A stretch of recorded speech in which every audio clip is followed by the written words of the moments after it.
21-р зууны хамгийн том толгойн хүчтэй наач болсон. Тэгэхээр нөгөө хэлэх гээд байгаа санаа нь бид нар нэг өөрчлөгдөж байгаа юм байхгүй. Бидний физиолог гэдэг юм чинь багтаа 10-20 мянган жил цааш юм бол 100-200 мянган жилээр ярьж ээж бүр өөр шинэ спешиз буюу шинэ төрлийн амтан бий болоход доорож сая жилээр ирнэ. Гэтэл бидний нэг сүүлийн 200-300 усрээд нэг 100000 жилийн асуудал бол яг сайн ярих юм бол за тэр нь дасан зогцсон байраа өөрчлөгдсөн гэж үзлээ ч гэсэн одоогийн бидний яриад байгаа асуудал бол нэг сүүлийн 200-300 жилийн л асуудал дунджаар.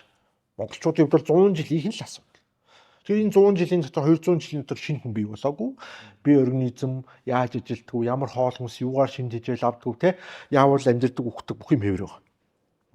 Яг эпигенетик нөлөөлж байгаа, нөлөөлж аялаа ш нэг ээж аавны юм бол те. Ингээд чамдын хувьд ингээд тийм ээ.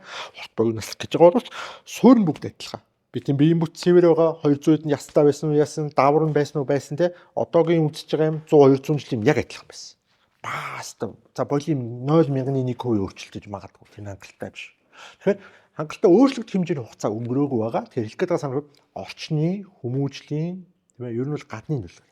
Тийм ээ. Сонголтын нөлөө. Тэгэхээр бид нар ямар байсан, эмээ өмнө ямар байсан, бидний өмнөх үед ямар байсан, одоо дараагийн үе ямар орчин өсөж байна, ямар сонголтын дээр очиж байна гэдгийг л харна. Халуун цэвэр нэвтрүүлгийн ерөнхий ивент төгөөч Оршин алдарт Зубровка